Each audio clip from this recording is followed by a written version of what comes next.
What's up, sir? What up? There's gonna be music playing, so no one's gonna know what the hell's going on.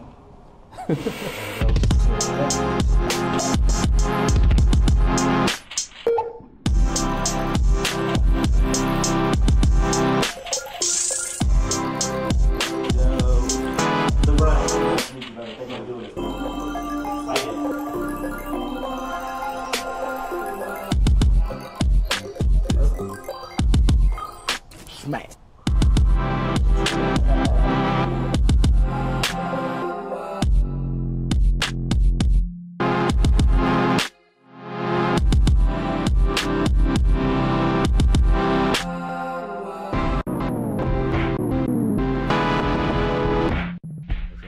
All right, clap me in. Do it.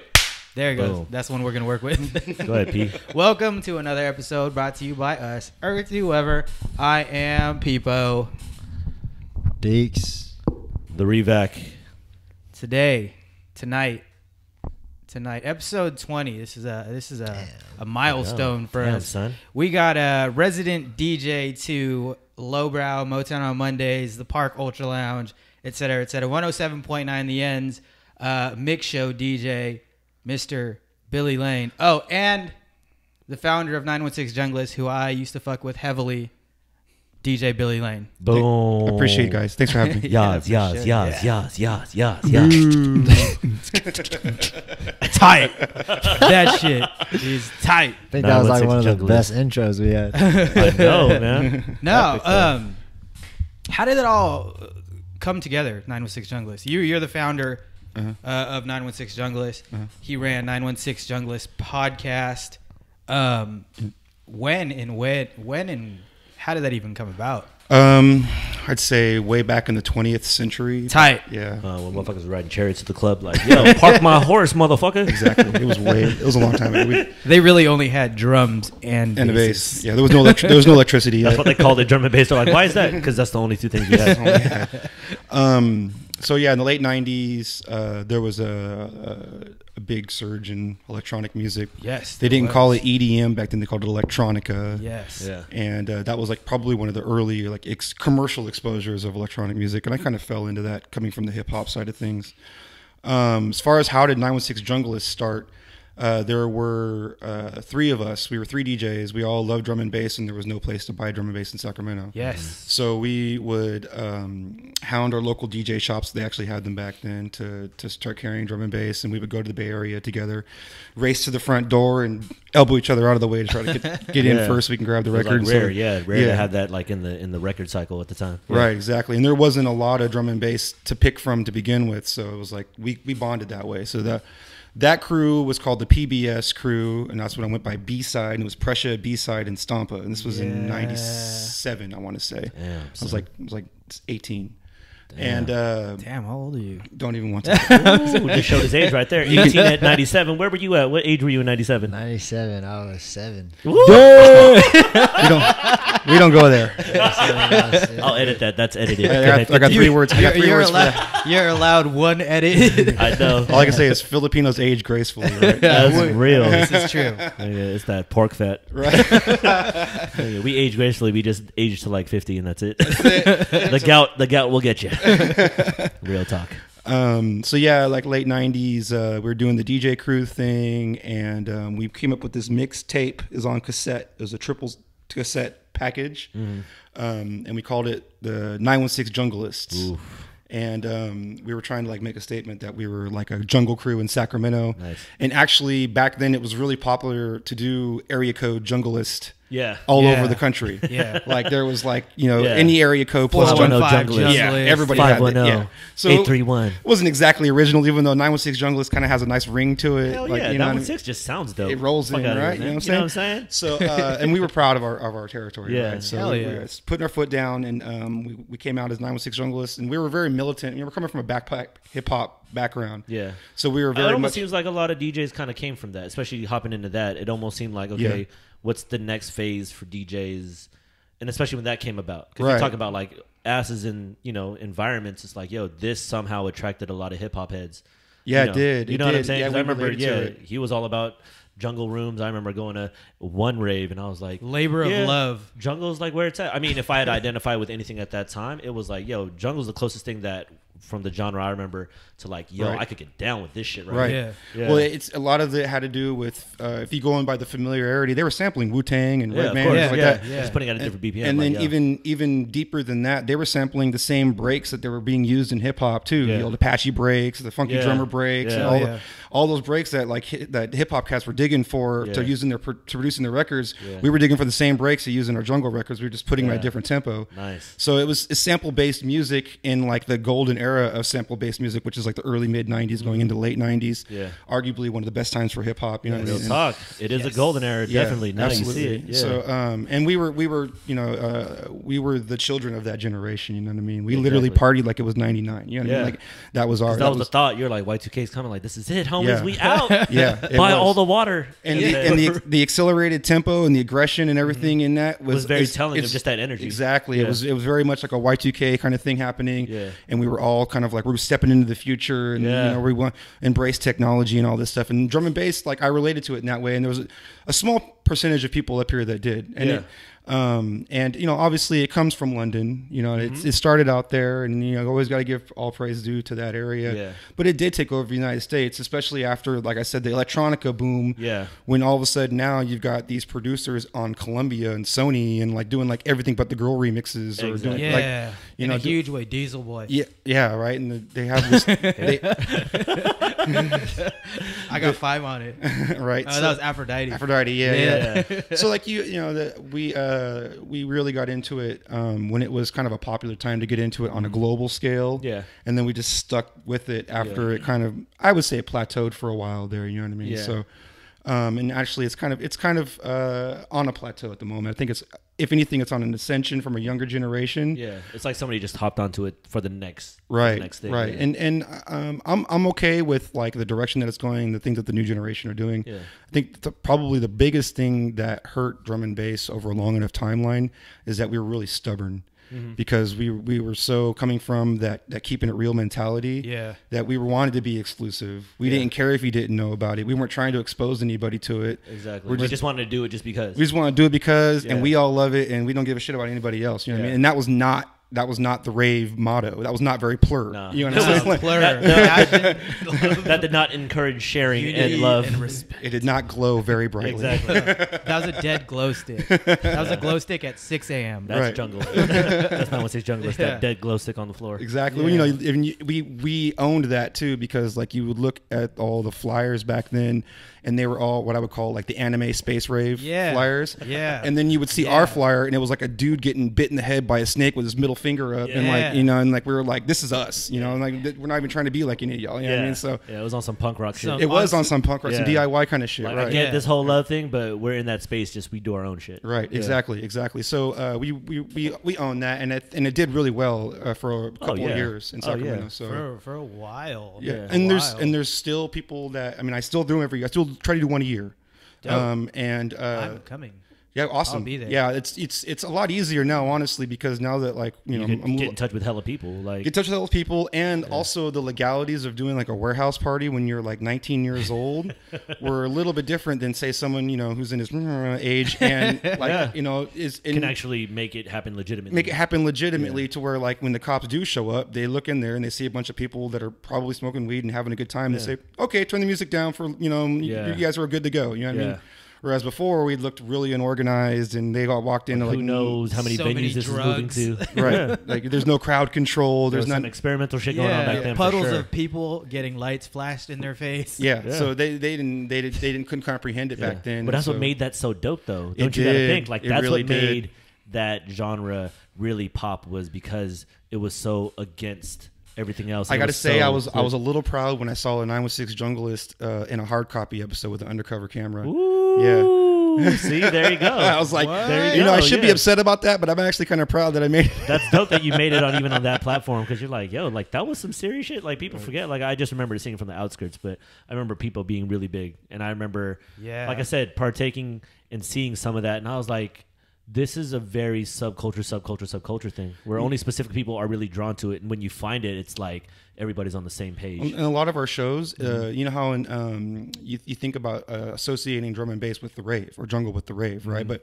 actually, if you look at the lineups on our shows going back and even into the late 90s, our other room was live hip hop or reggae, exactly, or turntablist kind of showcases and stuff like that. Yeah. We would have b-boy battles, you know what I mean? Exactly. And like we were more into that culture. I would showcase local art. We had local art all over the walls at all of our shows.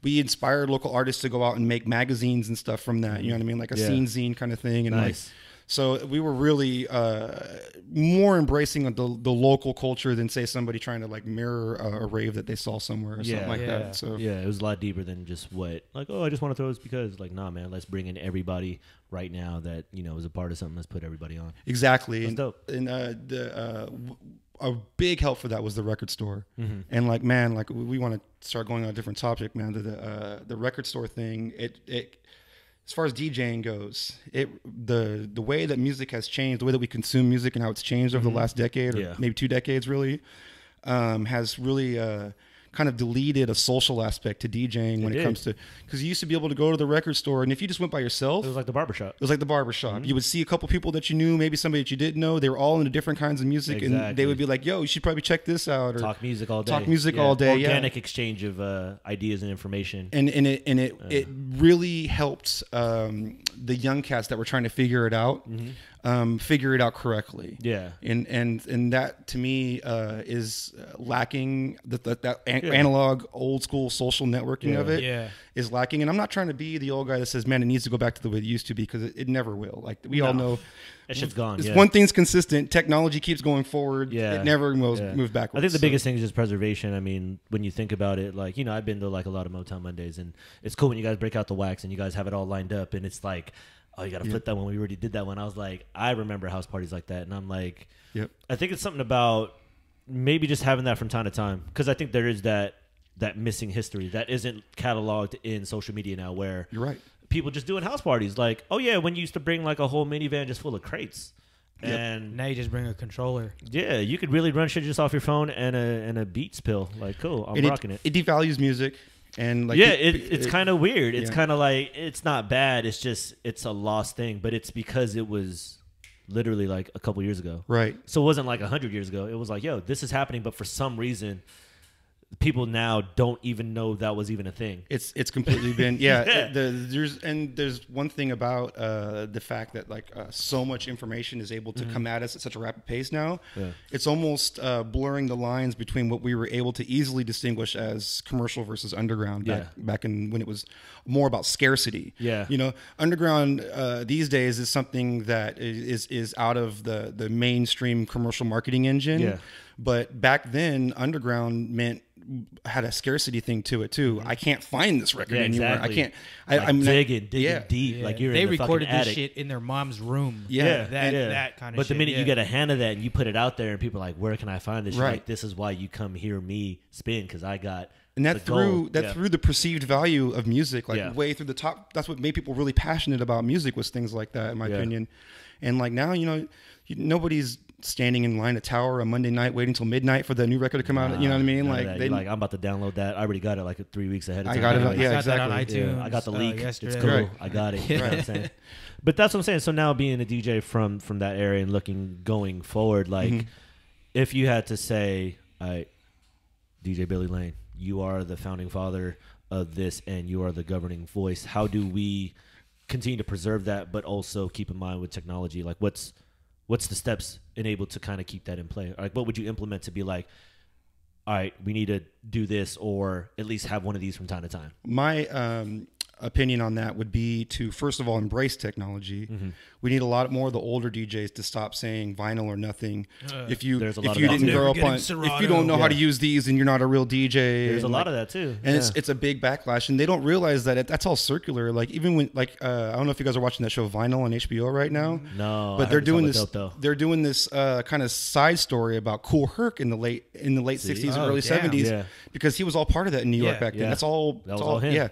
And so they're talking about how like it was a really new concept in DJing and stuff back then. And I forget where I was going with this, But as far as when he was doing it back then, there's actually a specific scene in one of the episodes of Vinyl where it has him working out, like trying to figure out how to mix these records together and do it creatively. Yeah. And he's got these old guys that are sitting back like, let the record play, you idiot. What are you, late for a train? And like, why are you hella scratching it up? That shit was meant to be like enjoyed like this. And so like, and they sound just like the old DJs how we're trying to preserve something. Exactly. Not embracing the new and just kind of. Exactly. And if you, honestly, if you think about it, DJing is a major part music, but it's also part technology. Yeah. Oh, like, it's always been. A turntable is a technological feat. When that shit first came out, it was one. Yeah. And then somebody figured out, all right, there's a mixer, and then you could put a second one, and now we're starting to manipulate the sound. Right. Oh man, he plays 2 records at the same time. Yeah. That's incredible. You know. Exactly. And man, juggle the beats. You're like, what is he doing with the sound? Like, and then you had the old guys that were like, he's not playing an instrument. Yeah. He's not, and I felt that as a '90s DJ from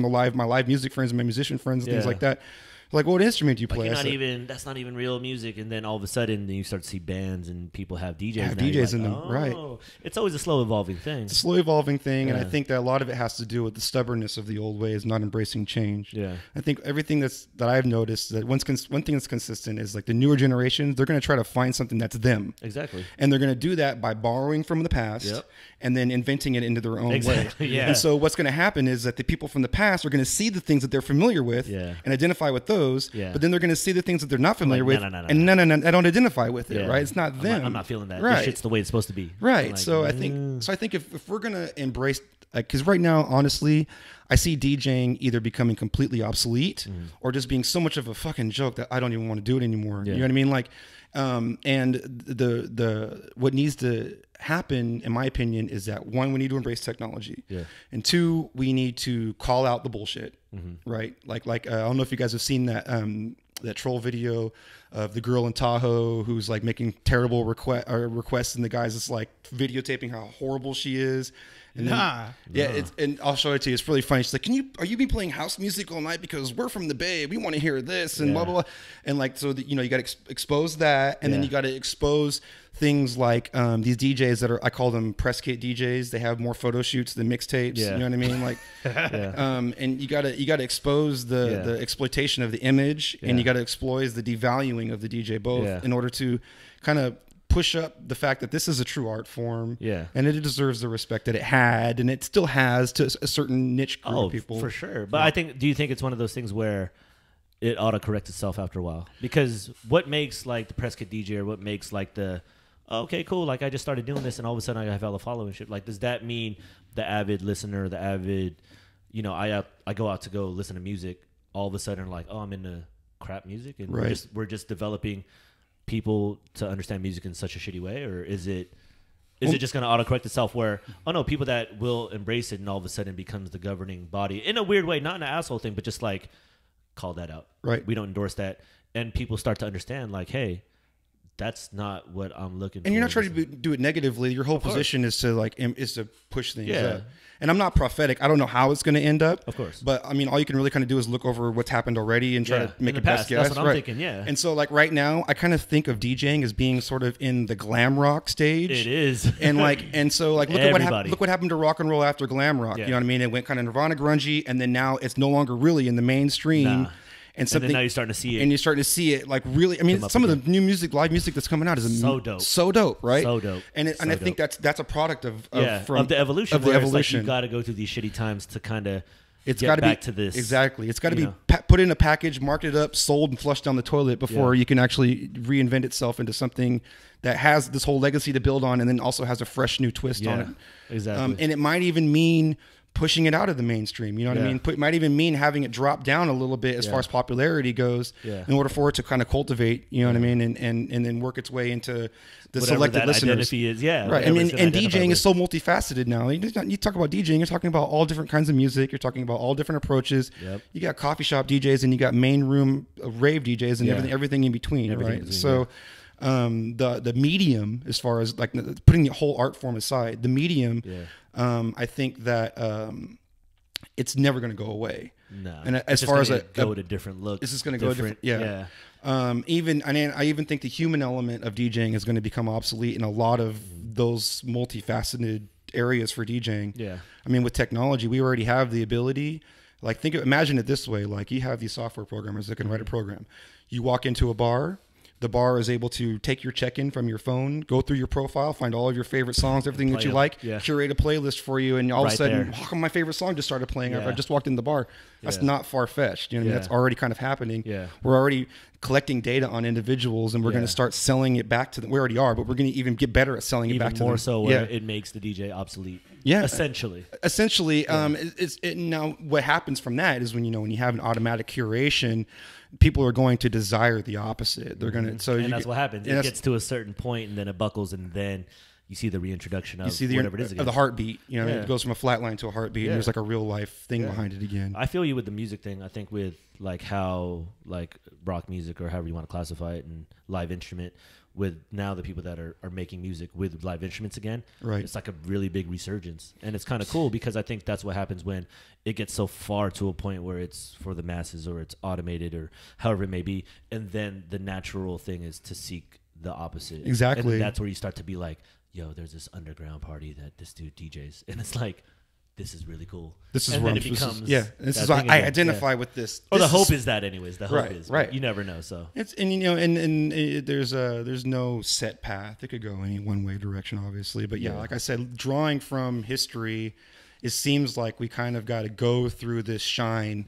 In order to kind of find out what we're going to do next, it's got to have that meteoric rise, just like anything else. Like what happened with b-boying back then. You're like, everybody was doing it in New York. All of a sudden, you could buy a fucking cardboard and go to every studio and learn how to windmill. And they have tutorials and everything. I was a b-boy before I was DJing, right? See, he already gave me that insight on that. He already gave me the link. That's why I was like, you've seen it in all facets, especially with art, because once it could sell and once it could get out there to the masses, it does, and it gets there through somebody that doesn't really deal in that. They just make it, something like, hey, this is it for everybody to get with.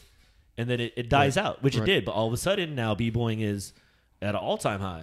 It is. No, you have Red Bull like, yo, we put b-boys on, and we're talking about like legit Monster, Monster. Yeah. You start to see it come up again, and now instead of it being controlled, I mean, it is controlled by still a bigger company, but now you start to see more of the truer essence of it and putting it out there in the right way, as opposed to like, hey, I breakdance. Here we go. Let me take off my shoes, and here's my cardboard, and boom, windmill, faceplant. Like, oh, cool, and then that's it. Now it's like, no, now we're starting to feed it to the masses in the way that it's supposed to be consumed. Absolutely, slowly but surely. So maybe that's the thing for DJing. It could, I think that could be the case. I think you're right on the right path with that. I think that when it comes to not everything, but when it comes to entertainment or music in general, I'm a firm believer in that you need that top. You need that commercial sound that either people are drawn to in the masses or repelled by in the masses, but you still need that. You get both.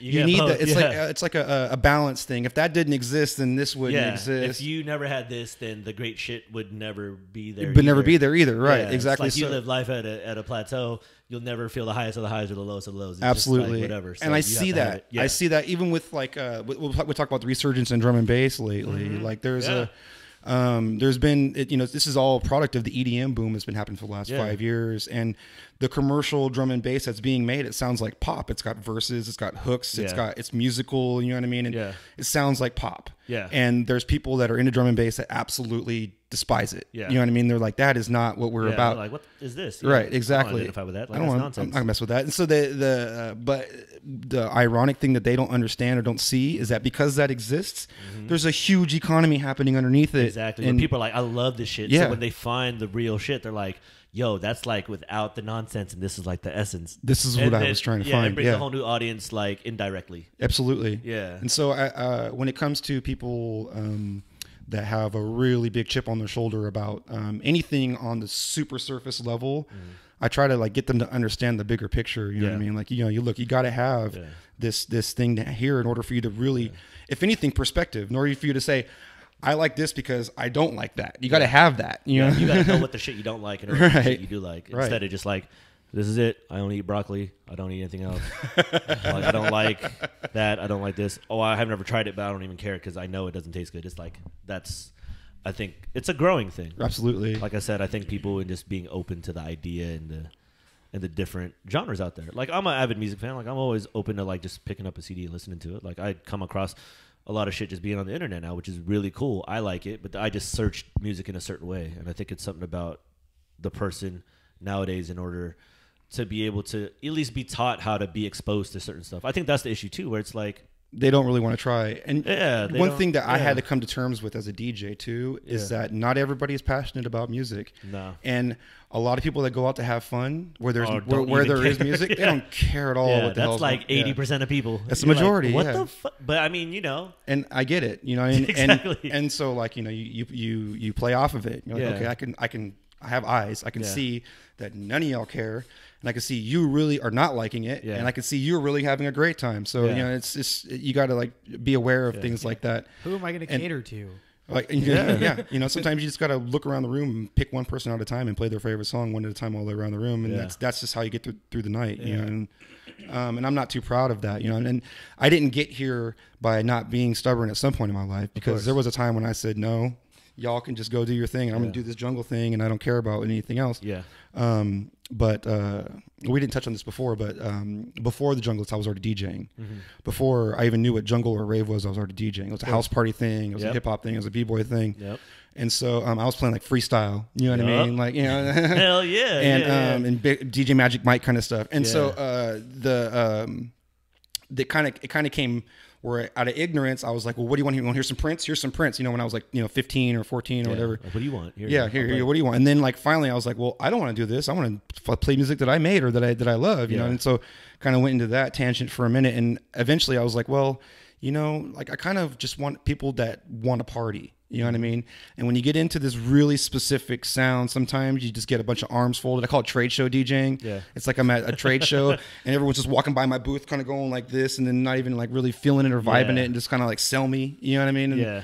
I get that with underground hip hop too. You know what I mean? Like a lot of I love live hip hop. Like I love it. Yeah. But sometimes when it gets like on some super real level, I'm bored out of my fucking mind because like, shit, I don't have a notepad or a pad. I'm like, I need to take notes. You're gonna give me like the cliff notes. That's just too deep. It's like, just too wait, deep. what?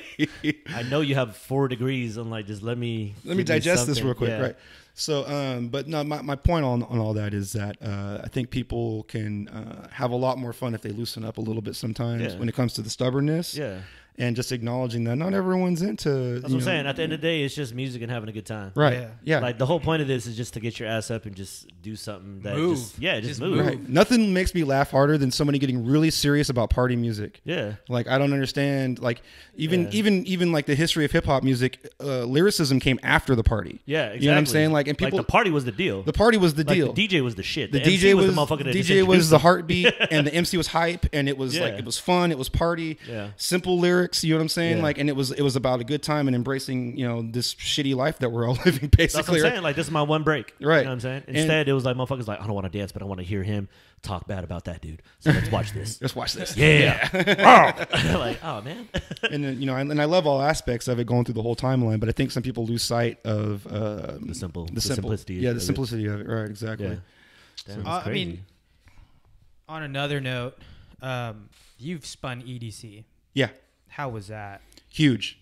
What year was it? So long ago, 2001. Whoa, was that the first EDC? No, thanks. It said 2001 BC. But it is considered by the purists one of the real EDCs. In Orange, right? It was down in Orange, yeah. Ooh, Yeah, that's the yeah. one. That's the one OG that I went EDC, to. yeah. That's Yeah. the one that I went to. Ah. What I was gonna go off of that, we kind of talked about it at nauseum with other DJs, Mm-hmm. but from when you spun there to more recent times, there's a huge difference in the lineup in the DJs. Mm-hmm. Being a producer and a DJ, what are your thoughts on that? Because I mean, you take guys like Diplo. Well, even then, it was producers. I was there with like 10 of my own tracks. Yeah. And like dropping dub plates. We didn't have Serato back then. We had to go cut acetates and like. Yeah. Damn. That's fucking crazy. Yeah, no Serato, like, damn, doing an EDC? Yeah. That's fucking Yeah. wild. All vinyl and dub plates where we had to go Yeah. spend $50 on an acetate. And Yeah. I call it flipping coins on because it's Yeah. metal. Damn, that's crazy. And like, no Serato, like, yo, this is my track that I have to fucking make. Yeah. Just throw on the goddamn vinyl, like, damn. yeah, we would cut it the same track on both sides so that we could practice on one side and then play out with the other side because the dub plates, they only play like 30 times before they start and then wearing it fucking out. starts wearing out. Yeah, Yeah, exactly. Yeah. So we'd have our practice side and it would sound all fucked up by the time And we were then done duplicate, practice. you're like, cool, I know how to run Boom! Now I'm ready with the hot side. Yeah. So Yeah, EDC was dope. What happened was, actually, it's a good story. What happened was, I was, I'm a local guy, right? And so I'm not, there was like DJ Hype, LTJ Bookham, Darren J, I was in the drum and bass, all the big guys with all the big MCs and everything there. And I was just blown away that I was even there, right? I'm the opener guy, I'm the local guy, I'm playing for people coming in, and it was dope. It filled up quick. I had a great set. It was fun, and I stayed for the rest of the night, right? And then come 2:30 a.m., actually closer to 2:30 a.m., Andy C., who was supposed to go on earlier that night, never made it to the party. Oh, shit. And all of the DJs that were supposed to play Bad Company and all of them, they were all there, but they were done. They didn't want to play anymore. Oh, they were done. So they asked me to start playing again. 2:30, yeah. And this was like thousands of fucking people. At the height, at the peak. Yeah. Close. This is ridiculous, right? Yeah, And so, and not only do I have all these thousands of people in front of me, I've got all the legends of the genre that I'm playing sitting on the stage, kicking it, including Craze, who came over from the hip hop stage because he loves drum and bass. Yeah. Ooh, Craze, shouts out DMC, holla. And so, like, I'm shitting bricks, dude, because this is like the craziest stage I've ever been on, right? And so, I go up there, I do my thing, and like it was, I turn on whatever I was supposed to do and put on the show, and I made it happen. And I didn't know it, but after the end of my set, all of them were still there. All of the legends were still on the stage. Craze fucking came and shook my hand. DJ Hype came and got my phone number. Was like, what were those tracks you were playing? Nice. And then the word got like all over the internet of the day, which was like message boards and like all that stuff. Got all over that. Some guy from Sacramento just came and blew away all the fucking local the whole night, like killed it. Not like blew away as in selection, but like impressed these guys that were on stage that they so much that they stuck around, didn't go to their hotels. Yeah, that's sick. Yeah, it was pretty crazy, man. That was a pretty crazy experience. That's dope. Dope. Nice. So I couldn't have asked for a better experience for EDC, and I did Nocturnal Wonderland too. Later that year. That was awesome. I remember that also. Yeah, I was there. That was a crazy party. They had this. Even back then, like you think about the production value now, it's over the top, right? Yeah. But even back then, compared to the raves that we were seeing, which was like a bunch of cinder blocks and maybe a poster behind the guy, like seeing something like EDC, Nocturnal Wonderland, even back then was crazy because it's like an Alice in Wonderland themed party, right?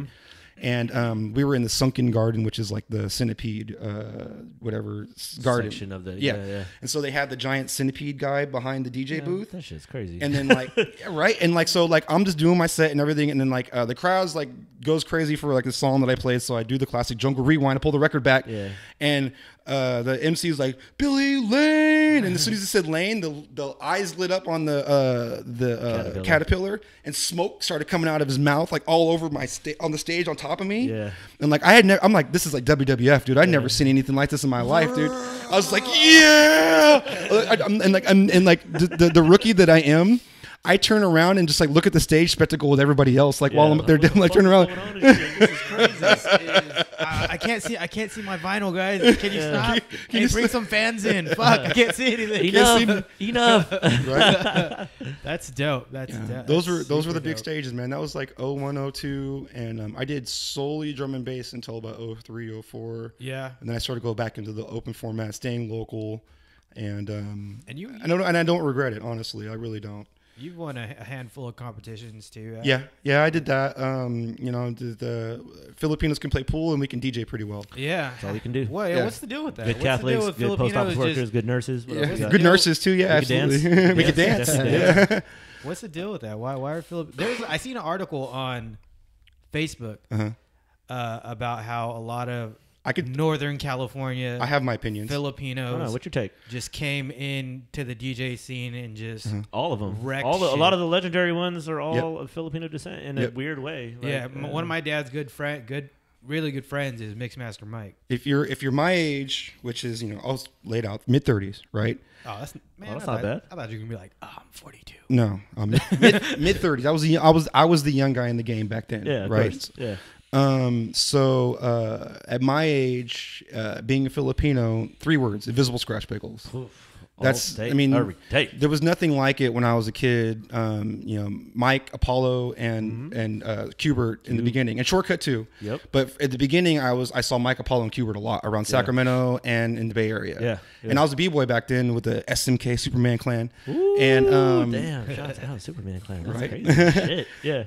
And we went out there and we battled against another local crew. I think it was Half Pints back then. Oh, Yeah. I remember them. They took us. Yeah, we got smashed. Good thing there's no footage on that. Yeah, it was at the DNA Lounge, I think, in the Bay Area. Damn. DNA, And that was the sounds first familiar. time I saw Qbert, Mike, and Apollo do the three Three-man turntable set. routine. Yeah. Yeah, where they started playing like a band, right? Yeah. And I had never seen anything like that in my life. Yeah. I was blown away, right? And at that Yeah. point, I was like, "That's what I'm going to be doing." This Yeah, is that's like tight. Yeah. That's tight, yeah. So you know, I'm the same story. You know, this Pickles inspired me, but as far as Filipinos go, you talk about how there's a lot of Filipinos. That's actually older because Qbert himself and Mike and all of them, they were all inspired by an older generation. Yeah. And that's all goes back to like disco, and even in the 60s and 70s and 80s, there was mobile DJ crews that would set up all over, like in Filipino like veterans halls, and they would do the electric slide, and they would do all the Damn. classic Cha-cha. Filipino. Yeah. Damn, that's wild. I didn't even know that. That's why they always And want there that was shit. actually Qbert and Shortcut did a thing in Daly City at a museum there where they did a tribute to the old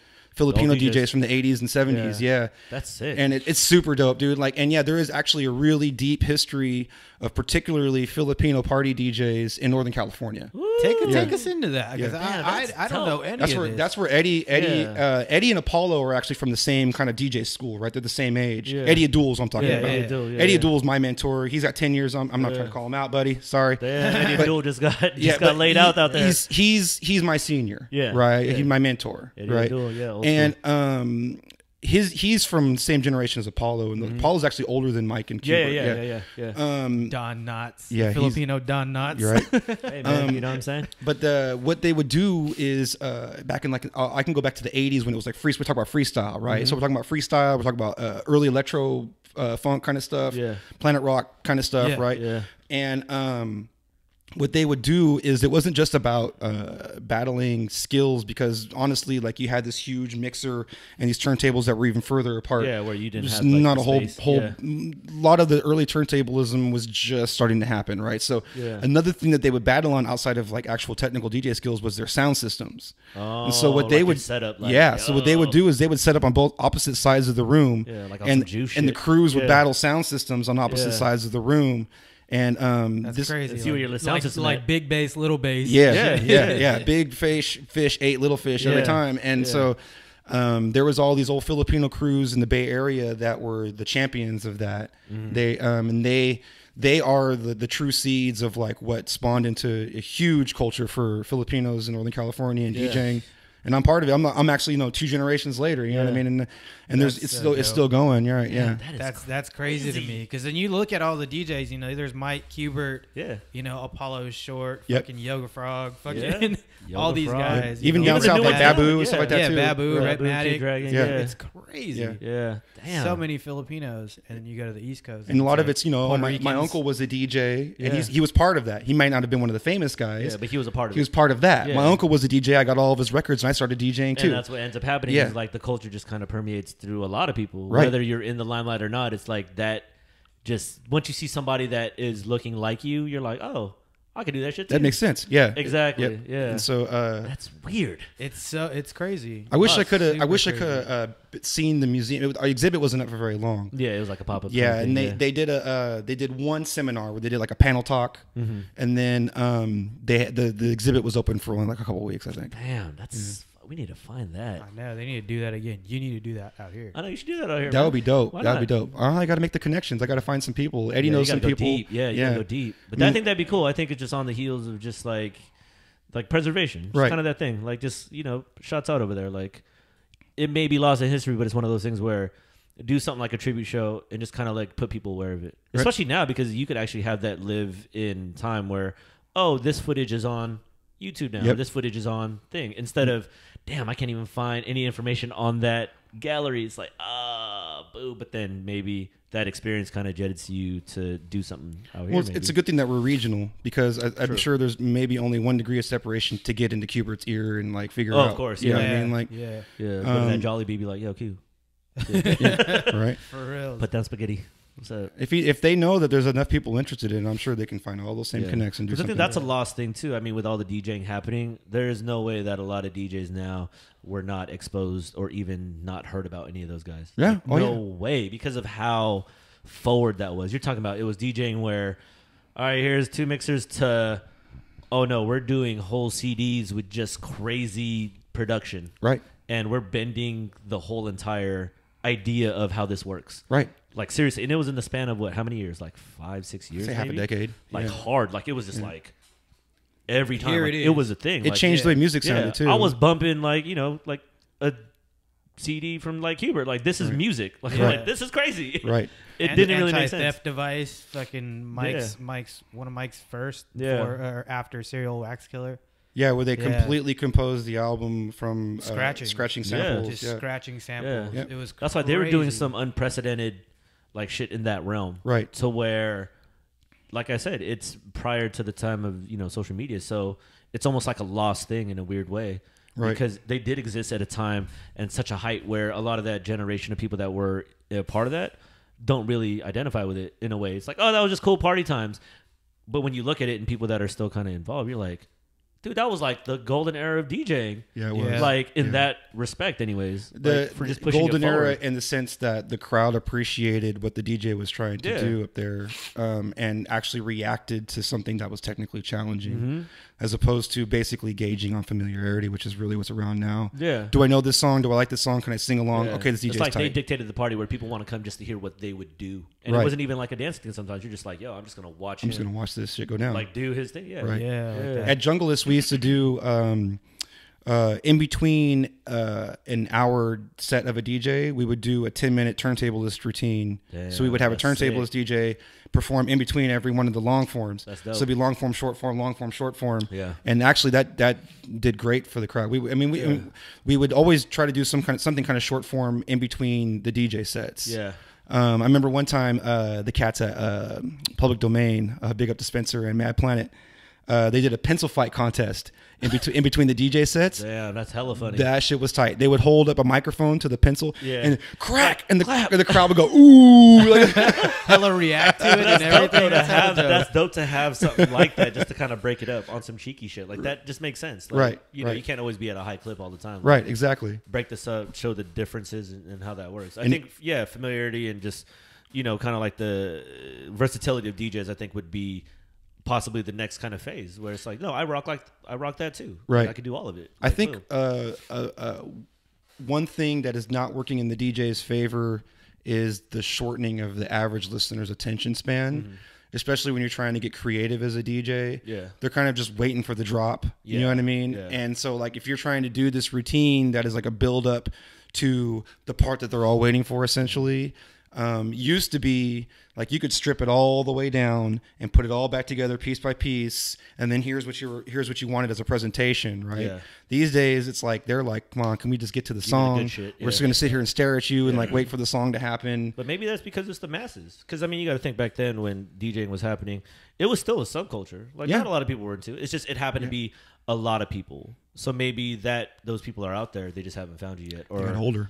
Yeah, or they're getting older. Yeah. But there could be a new one on the horizon. And I'm maybe hopeful of something of that can find that. Because it is subculture. It was never for the masses back then. It Nope. just living in it, you're like... It's more for the masses now than it was back then, honestly. Exactly. Yeah. Yeah. I think that's why the avid listener will have a short attention span, but there is going to be that other group of people possibly that are like, nah, I spaz out on like 8 hours. Right. I just want to be in it. Like, I've seen some of those parties where it's just DJ parties, like, Right. what's it called? Like, Stone's Throws. I know they be doing shit like that, like at the studio, like they just like at a house for hella hours, like. Yep. Peanut Butter Wolf just killing it. Yeah, you know what I'm saying? For Right. days, I was Yeah. like, I remember listening to one of those, and it was like a like 4-hour the session. do over and all Yeah. that. Yeah. Yep. So I mean, no, it's fascinating, man. Like, I think that as the popular, I mean, part of my frustration comes from the size of the city that we're in, and ratios are the same. You got a bigger population, you're gonna have more people that are into a specific type of thing. So right now, Sacramento's kind of going through some growing pains. We can all acknowledge that, you know what I mean? No, and I think that part of the good side of the growing pains is that there's a a real explosion in art and music and culture and stuff like that in Sacramento. So we're really trying to we're starting renaissance. Yeah, we're coming to our identity. Yeah, as opposed to being the average city with 1 million population. Yeah. Now we're the city with about 1 million people that are making a little bit of noise and showing ourselves as individuals. Yeah, and I see it happen. I mean, in the 2 decades that I've been, in the industry of things. Yeah. I see more of an ascending time now than I have in a while. Weird, right? So, I kind of feel you on that because I kind of see it here. Like even just some of the people we already had on, like in recent history, it's kind of like it's a different genre. It's a different set of people, but I don't think it's the same old thing that it was before. No, absolutely not. Oh, that crab mentality. I think that is kind of changing. I mean, I think it's being identified, but the generation next is kind of like, no, let's all group up together. Let's just have parties together. It's kind of going back to that. Some of it's out of ignorance, which I'm okay with. Yeah, but that's where a lot of where we were. That's coming where we from. were. Yeah, exactly. So, and I'm okay with that. Yeah. I think that it needs to be encouraged for these new generations to. We need to take them in as opposed to pushing them away. And I think that's what always has been the issue for anybody that's transitioning from a generation to a generation. Absolutely. Where can we make the difference? Is like, okay, instead of hate on it and just kind of walk away from everything. Like, okay, I may not be on my stage, but this shit's fun. And then all of a sudden you just start to kind of look at it, and then they're like, hey, big ups to him for putting us on or giving us an opportunity or anything. I think that comes with just the exchange information or exchange of ideas. Communication. It's a conversation. Yeah. Sometimes lack of communication is all that it is. Yeah. And this is weird because we live in the time where we have the greatest communication tools. Yeah, it's irony, man. Yeah, we just don't know how to use them, but I mean, we have them. Right. So you could definitely reach out to people and be like, let's start the conversation. Let's have fun. Let's try to figure out how we make Sacramento popping, You got to light a fire. That's the weird thing about the fact that there's so much available to us now that it's almost like going onto Netflix and seeing a bunch of shit movies and you have no idea what the hell you're going to watch to the point where you just give up and walk away from the TV or something. You know what I mean? Like, there's so much available to people right now that there has to be something that really lights a fire under them to inspire them to want to seek this out. Yeah. Used to be scarcity. Used to be, I can't find this. I need to find it. Now it's like, I got hella shit. How do I find it? Yeah. But I think that's something like I mess with the theory of like our generation being the generation of the encyclopedia and the library where, we have to take classes to learn how to find information. Yeah. So now with the internet, we actually know how to use it to our advantage. Yep. But I think the new generation's like, I never learned how to do that, so I'm just here. Kind of passive to it. That's what I'm saying. And then they're given things where it's like, oh, this is the stuff you like. And they're like, I do like that. Right. As opposed to exploring. Yeah. They have like people. For us, it's like, I'm very specific with my searches. I'm like, I'll type in like 2-sentence searches. Like, I am looking for this type of clothing with this fabric on the left side and having this tag. And I'll type that in and it'll show up. It'll come up. Yeah, that's what I'm saying. Right. I think people just like music. Right. Then, now I'm just going to start clicking shit that they tell me what to listen to. That makes sense. Which I think for us is like, we actually know how to navigate information because we've learned how to do it. So I think in terms of being the bridge as a generation, it's like, let me just put you on the stuff I was put onto. You don't have to take it, but just this is the pathway I saw. And you see a lot of businesses moving into that passive stream model as opposed to we're going to let the user decide on demand what they want. Yeah, we already know what they want. It's going back. Yeah, we're gonna go. We're not gonna do Pandora anymore, where you make your own channel. We're gonna do Beats One, where we just give you everything that you want. Yeah, that we think you want. Yeah, based off of your recent history and searches and what you like. Yeah, yeah. So I think that and that's what a lot of people are considering the Web 3.0 when they're able to just click in and be like. Yeah. Cool. Everything is coming. Everything's what welcome home, Billy. And here's everything that you want. It is. Yeah. We're getting into that Matrix. We're getting into that Blade Runner, that Tron life. That it really is though. That futuristic. I mean, it is weird to see it. I mean, especially through the avenue of just music. I mean, the evolution of it. Like I said, like when scarcity was a big thing. Right. I mean, I was part of the little b-boy world when I was a younger kid.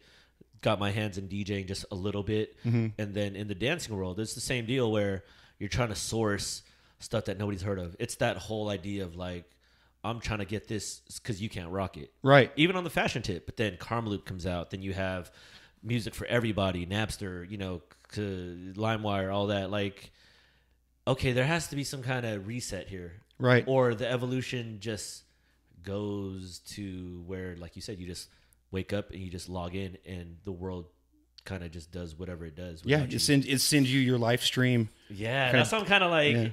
I kind of want to be a purist in that sense. And maybe it's a generational thing, and maybe after it's all said and done, like who knows what it plays out to, but it's just a really cool time right now to be alive and be absolutely for me, our generation. Well, being consistent with my embracing technology kind of position, I could see myself tapping into the stream every now and then. Oh, of course. But at the same time, I'm not going to let it dictate my life. And I think that it's a slippery slope, though, and that and that not everybody's going to think like I'm. In fact, I'm probably the minority in the whole minority. Because it is a generation thing. Because there's a lot of people in my generation that's like, no, I'm just trying to clock out. Like, right.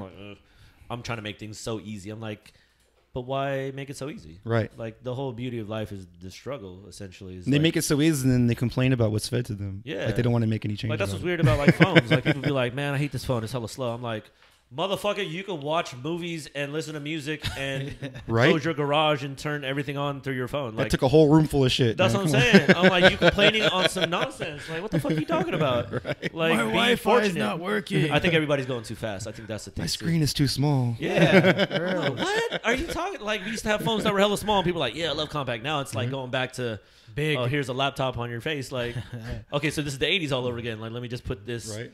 Rolling Zach back. Morris, fucking brick phone. Hey, though, to chime in on the small phone, that battery, though. The battery on the small phones, man, those things. Not to completely throw a wrench in the whole thing. Death.com. I know. But you they figured that out, man. I mean, somebody in the military figured that out. There's a battery out there that'll probably last forever. That'll just do the damn thing. We can't sell that because we won't make money. They will never get a new product. That's what I'm saying. For real. Lifespan of consumer electronics is 3 years. So I don't know. This podcast is about to be automated. Like, I'm just like, this is what I think I want to talk about, and then there it all goes. Yeah, that was on fucking Rogan's podcast a while back. How he was talking about that, how he had that scientist guy or whatever that was into that. Like, there's gonna be a time where people don't even have to say shit to each other. Yeah, they think it, and whoever they want that thought to go to, it's gonna go to. them. I can see that. Yeah, that shit's gonna be. I'm gonna get arrested. Oh, that's wild. I'm gonna get arrested. I know this supposed to be like. I was just kidding. Thought police coming down. I know. That's a Minority Report shit. Like, right? It's real. This technology shit ain't no joke, man. I'll be talking all kinds of shit in my head. I'm gonna kill you. Oh, do you really? What are you saying? Oh, because you work though. You work like I say the same shit. I work in a setting where I run into everyday people, and it's not the greatest. You know what I'm saying? But all right, so the b-boy background, because I'm sensing that there is a love for b-boys in the room. What does that mean? Cool. Yeah, I'm just kidding. Right.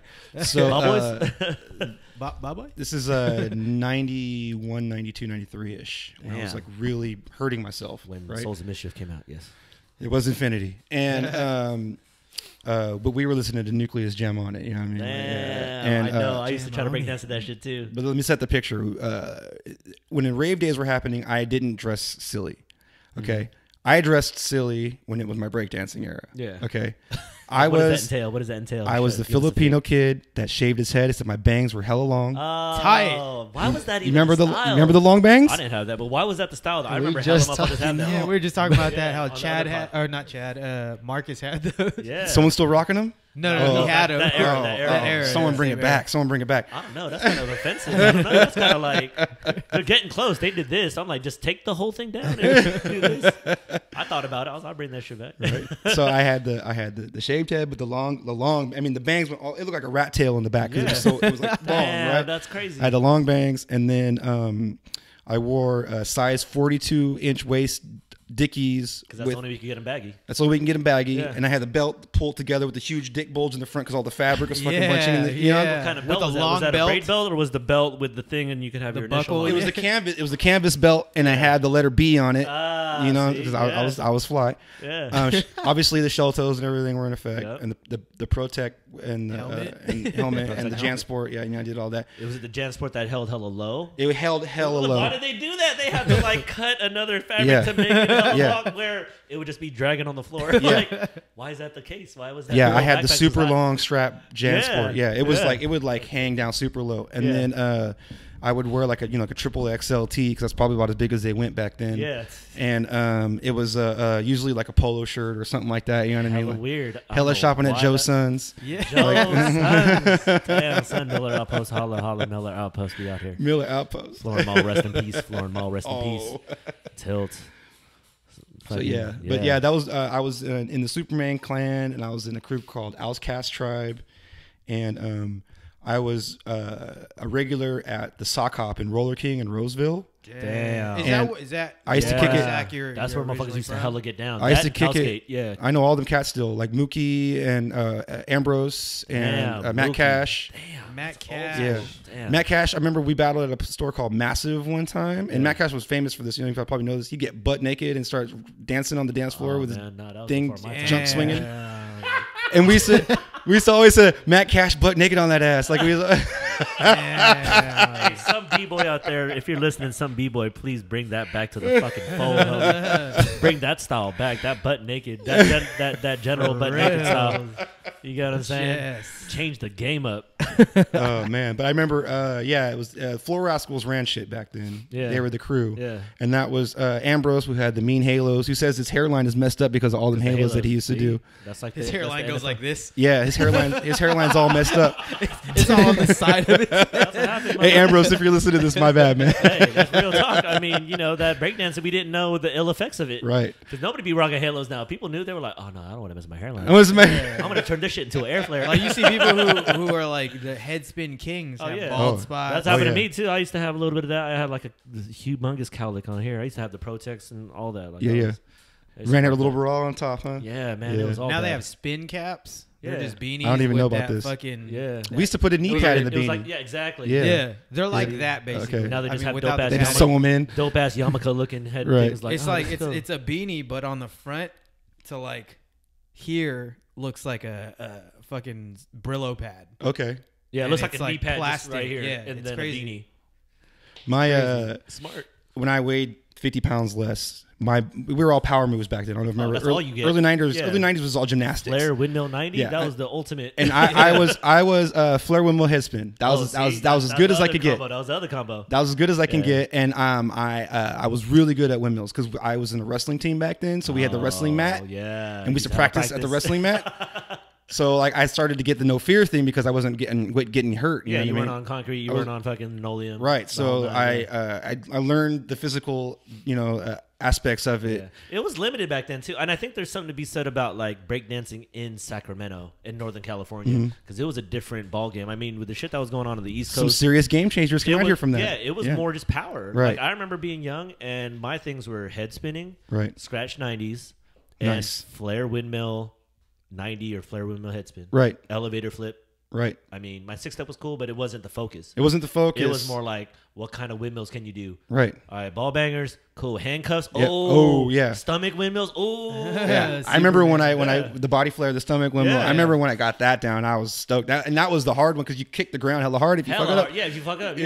you're like, You kick it with your foot, or you knee it. Or you knee it hella hard, right? Yeah. Yeah. So on the wrestling mat, I got past that. That was like the body flares and the handcuffs. Like, But I think I agree with you where that maybe that genre introduced like a different look to b-boying, because I know that what's it called, what's his name, you know, Gerald. Keyboard, yeah. yeah, Gerald from, Yeah. like he was a product of here, Yeah. but he was able to evolve that. You know, I'm not going to say it was from that era, but I want to say the emphasis of power moves out here Absolutely. was a really big thing, and for him to come out and do air flares like way before anybody was doing it and just do some crazy power, you know, Right. shouts out to, you know, Chaos and the whole nine. Big up like, Chaos. I had Chaos at a junglist too. see, there you go, yeah. And going back to, you know, Floor and High days, like, yeah, Chaos, you know, Tricky Tribe, Yep. Stripe Hype, Floor Rascals, like, Yep.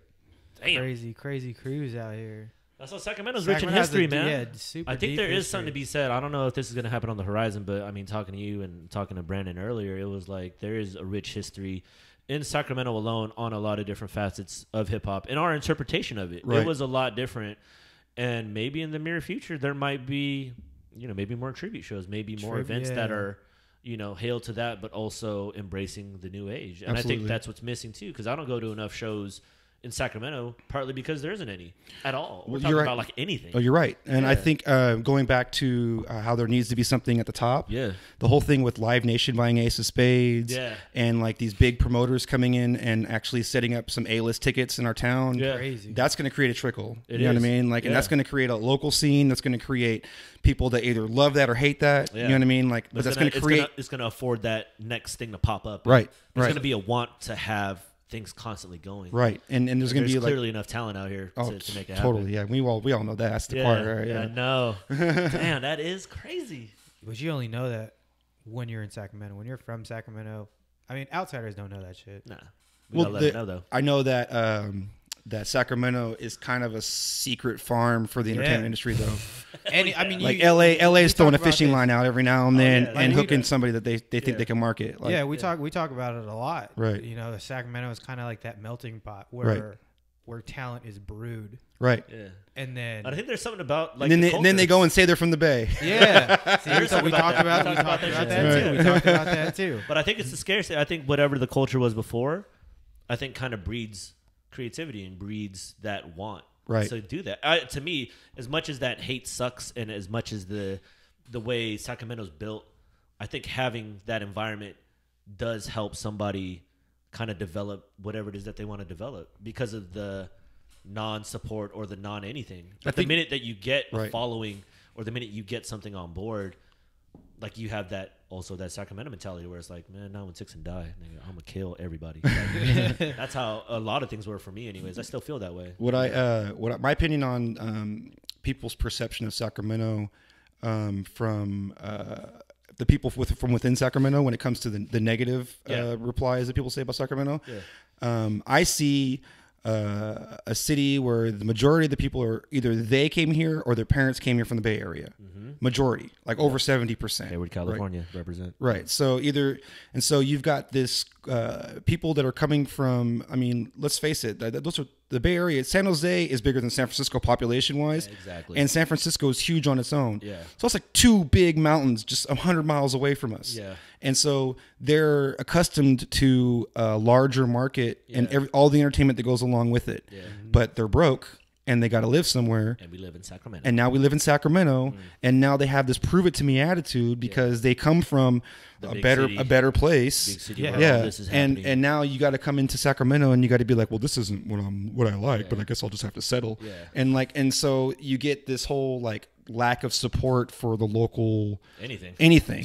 Right. For real. Like right. You get none of that. But like I said, I think the tide's turning. I think there's a new found respect or a new appreciation maybe for Sacramento. Well, there's more of us. I think it has to do with population ultimately. I think the more of us that there are, then the small amount becomes bigger. You know what I mean? Like bigger. Yeah. And then before you know, it's like, oh, we're just doing our own thing. No, we're just doing our own thing. Yeah. Right. And so will we ever escape the shadow of San Jose and San Francisco? Absolutely not. But we could build our own. We could build our own thing. Yeah. Quality and so quantity. if you let the idea of having these huge populated areas so close to us affect you, then you're not going to be contributing at all. Yeah, you have to embrace the fact that we aren't that. Yeah, but this is what we are. Yeah. You know, we borrow from the Bay Area. Yeah, we borrow from the entertainment mecca that is Los Angeles. Yeah. We even borrow from the South, like from like New Orleans and stuff, being a river town and like having that old a lot of different looks out here. Yeah.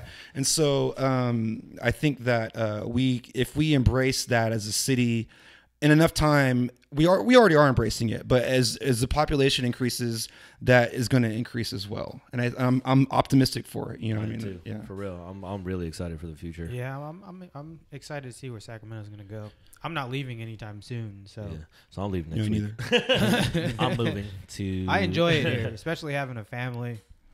I just think people don't understand how big the Bay Area is compared to Sacramento. Yeah. Like, because if you just think of San Francisco, you're not even thinking of the whole picture. Like San Jose is enormous, and that whole area over there is like so spread out. It's never talked about either how big they are. Right. And then you have San Francisco on top of that. And then that whole entire area, you go to Petaluma, you're talking about the outskirts now where you're like, God damn, Fairfield, yeah.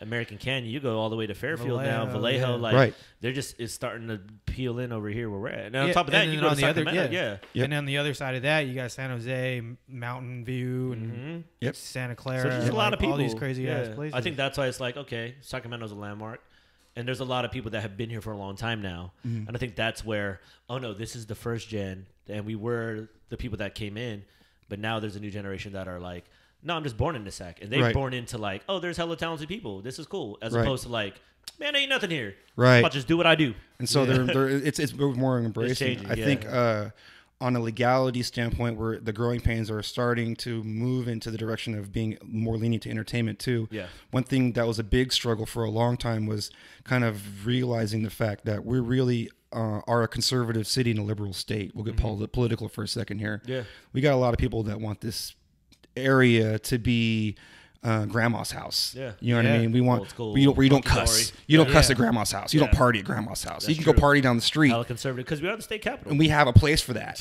You know what I mean? But this is not grandma's house. You know what I mean? So we had that mentality for a long time, and it's still kind of ironing out the kinks. We're like, I keep using growing pains, but we're ironing out. I think that's why being in California, for one, just being liberal in general, and then having now this new generation, right? It's like, whoa. And it's fascinating. Like I said, I don't know how it plays out, but the way it seems and the energy seems like it's going in the right direction. It is, yeah. And then we'll just see how it plays out after that. For a while, I was telling people we are the exact opposite of what Austin is to Texas. Mm-hmm. Like Austin being super liberal college town, and Texas being super most conservative. Yeah, exactly. So we're like the opposite end of the spectrum for that. You know what I mean? We're the super be on your P's and Q's city of a pretty partied out state, and I think that's just because of how close we are to, say San Francisco. Yeah. It's like, that's what happens. You thought you were just going to keep that shit hella conservative. Even Vegas, honestly, and Reno and shit. Like, we have a whole state for that. Yeah, exactly. Yeah. So, that's fucking wild. That's a good point. So, but did you guys see that their legislative, one of the guys is trying to push bar hours to 4:00 in certain areas? In Sacramento. Not in Sacramento that I know of. I heard that it's going to be tested in bigger cities first, and it's going to California. It's going to be up to the individual. But basically, what it's going on is the state is going to leave it up to the individual cities to choose decide, to zone it, which is kind of cool. Right. I think that's a good way to do it. Right. Damn, Sacramento gets that. If we get that, don't they do that on the east?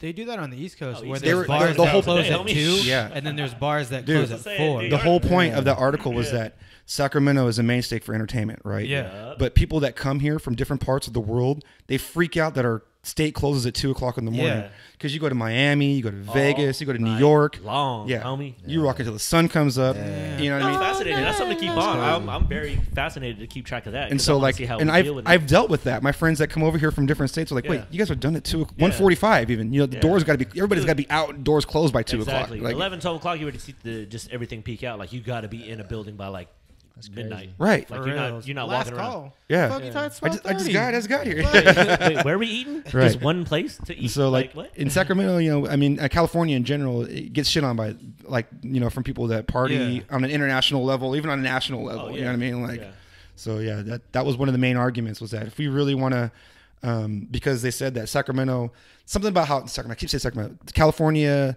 nightlife is in like a top 10 epsilon, but the top 3 have later bar hours, which pushes them over the top, basically, or something like that. So pretty much, right. That's fascinating. That's crazy. Yeah, when I was in New York, it was like we were about to go out, and I was like, "All right, cool. We're about to leave at like what 11?" Yeah. They're like, "No, we'll get there like at 2." I was like, "What? I'm gonna be asleep. 2:00, isn't it? I gotta take a nap at 11. How am I gonna get a drink if we're not getting there till 2? Get there at 2, and then it was like, "All right, let's go to another place at like 3." Right. Are we just going there to eat, or then, what's happening? And then you go eat after at like 6. Places like Miami, they have a dirty water dog, and right? shit. Yeah. Miami, you can go until 5, but there's no open container laws. So you can take your beer to go out to the beach, watch the sunset or sunrise. Sorry, it rises on the east, and then you can go right back into the club that opens at 6 in the morning and just keep on going. Miami's that'll take a lot of drugs. Miami's a weird. No, but I mean, sometimes you just get accustomed to it. Like, imagine people in Vegas where it's like, oh, right, yeah, I don't go out till like 12, 1 o'clock. They're accustomed to it, and honestly, it also slows down the trouble. Like, that was another big argument too, is that if you go till 4 o'clock, you give people a chance to sober up, and so really tired. So party out to death. What other reason would you be against it for other than revenue from DUIs? You know what I'm saying? Which is a very interesting topic as well. Right. I mean, how else can you make your money as a city? Yeah, you got parking tickets and drunk driving. Not gonna say that's the case. Not gonna say that's the case, but we're not saying that they're making a quota or anything. You know what I'm saying? Right. That's dope, man. Yeah, no, I never hear about that. Yeah, that was earlier this week. It was one of some legislators putting it out there. It's all over the music blogs right now. Dude, I say keep an eye on that. If that really comes to Sac, that'll be a game changer. I think that'll really put a different spin on how Sacramento's like. Sacramento right now currently permits some places until 3 or 4, but they stop serving alcohol too. Torch Club. Yeah, and I don't know if y'all have been to a place like that. but as soon as they stop serving alcohol, it don't matter. People bounce. Yeah. Yeah. People Hell bounce quick. yeah. You're like, what the fuck am I doing here? Right. Yeah. Like, where's the next spot? Like, Right. I'm like that. I'll be like, Like pissed here, drunk. there's no next spot. Next Right. spot is at home. I'd be zombieing out like, are you getting drinks? The fuck? You know what I'm saying? I'd be doing that. Like, It's, you know, and some of the flagship nightclubs out here actually are doing a good job with catering to that aspect. All of them have, well, the bigger ones have like a restaurant really within the close vicinity that stays open late. Yep. Mahjong's Go, holla. yeah, you know what I'm saying? Mahjong, you go Pizza Rock, you know, you got all these places that's that are true. yeah. Actually, the ones I do still eat do have something right next, really close in proximity with food. Yeah, get some That's water, smart. get some soak it Yeah. up and sober Yeah. up for a minute, you know what I mean? And so Where the host fights, it's cool, whatever. right? Yeah, you know? World Star Brawls. Oh man, why does it always happen at the end of the night too? Yeah, for real. Like, oh man, I was talking to one of the security guards. I was like, how often do you see fights happen in the beginning, middle-ish type of the night versus at the end of the night when it's letting out? And he's like, oh dude, always at the end of the night. Always at the end of the night. Always at 1:30, 2 I o'clock. don't know, that is That's weird. crazy. How come it never happens at the beginning? Because Booze, everybody's tired. alcohol, But grumpy. what does They booze need to do take to a nap. people to make it so like, motherfucker, what the fuck you looking right? at? Egos. But Yes. is ego like, I don't know. Some of this, I think it's a personality trait that I don't identify with, so Yeah. I don't understand like it. being Filipino? You're like, yo, man, we I just hella cool. identify Like, with Yeah. it yo, when I I love you, drink man. It's cool. Hennessy. You get a little fire. I get fired up when I Yeah. drink You Hennessy. start crumping with no shirt on. Like, Yeah. little fuck. Why is it Hennessy? Why is everybody got to be Hennessy? I mean, just tequila dark. For me, tequila yeah. for me, I'd be Is like, it? It's always. I turn green and shit. My clothes start ripping off. Like, let me Like- turn this car upside down. Yeah, every time I've gotten into a fight drunk, it was after a night of drinking Hennessy. That's crazy. Maybe it's just Yeah. the people that you drink with that drink Hennessy. Yeah, Oh, could be the maybe. Hennessy crew. Yeah, Could be the Hennessy crew. Fucking. I only run into Hennessy at family parties. Yeah, Remy XO and Hennessy. I'm like, Uncle, are you gonna drink that? Like, yes. I'll In the fight garage. you for it. In the garage with this overdone cooked meat. Yeah. Well, it was.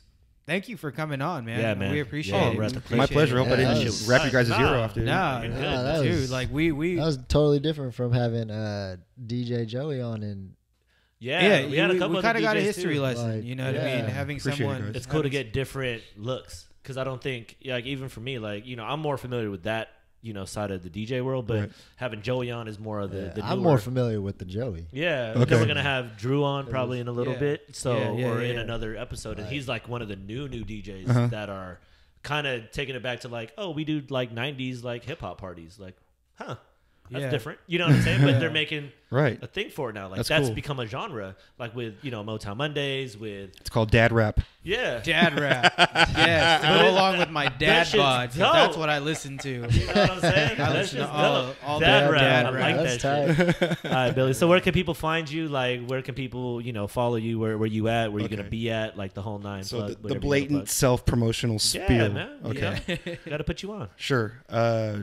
DJBillyLane@gmail.com is the best way to get a hold of me. Boom. Um, Blow them up. Penis right. pictures all day. Get 'em. Yeah, and Now, if send you're- them good Send 'em the- oatmeal Yeah. recipes. Right. Shave that send shit him, too. send him the good old naked b-boys. Yeah. Oh, dude. Bring it General back. He Butt wants to Naked bring people. it back. Late- He's gonna be here. Yeah. Matt Cash Dicksher is definitely something I'm looking for. Oh, man. And then it's Facebook is just DJ Billy Lane, and then I actually got Billy Lane for the Twitter. Damn, it's that's crazy. That at wasn't Billy taken? Lane. What's that? That wasn't taken? I had Twitter when it was like brand new, and I still only have like 500 people following me on Twitter. That's a good thing though. That means you're not on that. I'm motherfucker not. all day. I don't solicit this stuff, man. Yeah. It's just like a phone number. Yeah. You got to have it. It's just like you have to have it. Right. Like, oh, here's a landline. I gotta have Right. it. Like, yeah. And then Instagram is at DJ Billy Lane, and then anything else, just Google it. It comes up. Nice. Yeah, where can people find you throughout the week? Yeah. You do residencies quite often. Huh? Yeah. Mondays are Motown on Mondays, Boom. and that is where I like to say I feed my soul because Yeah. I'm Passion piece. passion piece, right? Yep. And then if you want to turn up, we got District 30 and Park. The Park is every other Friday. District 30 is on second Saturday. If you want to know which one it is, just find me. I'm always talking about it. Park is been ridiculous lately. Oh, I bet. They've been restructuring their format, and they've been trying to cater to the new 20-year-old The new generation. shit. Yeah. And the energy level in there is great. District 30, the sound system in there is unfadable. Like it's just the way that they built that sound system there is nuts. Yeah. So I love both those clubs. I love both those spots. Nice. You catch me on 107.9 The End on Friday and Saturday nights from 10 p.m. to 2 a.m. And that's where I get to cover the charts. I cover the Billboard charts, and I also use it as an outlet to expose new music. Nice. So it's the common misperception is that I'm just playing a lot of familiar stuff. Yeah. And actually, it's an exposure show. Yeah. So amongst 2 or 3 familiar songs, you're gonna hear 2 or 3 songs you don't know. Nice. And then there's obviously the DJing aspect of it, which I don't try to oversell, but the quick tricks are all there, right? And then as far as other residencies goes, I do a monthly thing at a bar called McGee's Annex out in Nevada City, which is like a little small dive bar, open format kind of thing. But if anybody's in Nevada City or that area, come get it. Come get it.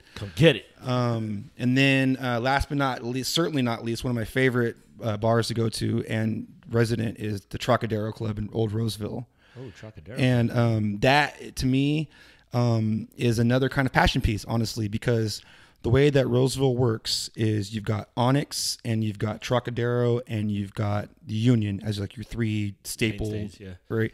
And the Union tends to get more of what I call the bottle rats. They're cute girls. I'm not putting it down. I'm putting down Union. That's just no offense, but bottle rats. Yes. Yeah. I love my some bottle rats.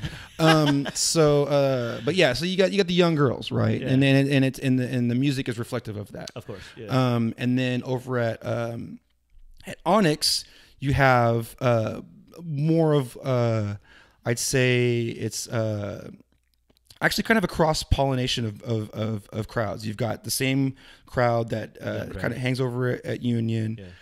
And then you've got a crowd that's looking for more of like the trap and the kind of the ratchet kind of sound. Magic City crew. Yes. Yeah. And much respect to all of that. Oh yeah, no, that's just dope. And then what happens is you get the Trocadero, which is right in the middle of those. Geographically speaking, it's literally like right in the middle of the 2, right? So it becomes like the drift kind of halfway point between the 2. This is where you stop before you go to the next one. This is where you stop before you go to the next one, right? And so it becomes the stopping point, and also becomes people that were sort of seeking refuge from either of those places. Yeah, just for something new and different. Something new and different. Like, I just want to be in a different environment. Right. Like, I don't want to hear Gucci Mane, and I don't want to hear the little drunk girls yapping in my ear. Yeah. So, like woo girls. Right. So, I love the woo girls. So what happens is a Trocadero becomes this a place where actually a lot of my peers end up showing up. So we do a lot of 90s backpack kind of hip hop stuff. I go way into digging into like cuts that you haven't heard in years but still know every word. Yeah. You know what I mean? And there's actually people in the audience that are like, yo, that's what's up. Like, here we go. Yeah, exactly. So I really enjoy doing Trocadero. Nice. And actually, every now and then I play at the other spots too, and I can translate it really, obviously into those different environments as well. I'm not trying to knock either of those places. Don't fire me. Billy Lane's no longer there. Just at Trocadero and Motown Mondays now, apparently. There you go. So any case, that's pretty much where I'm at on a regular basis. Coming up in a couple of weeks, I want to say it's the last Friday of March, whatever that is. I'm doing an all vinyl, all jungle set at a warehouse party after hours. Costco, go get it. So Sam's Club. Keep an eye out on that. Find me on Google or whatever you got to do. But yeah, that's going to be like the one thing that happens maybe once or twice a year. Nice. And it's going to be what I call the forward-facing crowd, where they're actually like attentive to what's going on, and like really like almost like a concert environment. You know what I mean? I'm not going to cut any dub plays for this one. I'm actually going to do an old vinyl showcase. So ooh, yeah. Sick. Oh, exciting! Yeah, exciting, let me know when that happens. We should go. And so it's we gotta go get out tonight. Listen, so yeah, you got it's a spectrum, right? But that's good though. It shows versatility, man. Like if you're out all over the place, obviously you're doing something right, and that's I appreciate that. Really like the great thing, man. For all the time that you've been doing this, and I think people underestimate that. Like you've been doing it for a long time and been able to still stay very relevant. Appreciate it. Still been able to like evolve the sound and evolve your musical taste, and I think that just this very conversation about I'm willing to embrace what comes forward, and it's Right. not about you. It's about the music. It's about the environment. Right. It's kind of like a lot of that. I think is really important. So, dude, thank you. Like Yeah. My for pleasure. Thank you guys. being on, Yeah. man. Like really dope. Like seriously. Thank you. People trying to Get relive I'm ready for that shit. I'm Or ready to for whoever, that. we out of here. The Revac signing off. Peepo. Deeks. Billy Lane, everybody, go find him. Yes, Fuck yes. with us. Thank you. Thank you. To whoever, I'm out. Peace.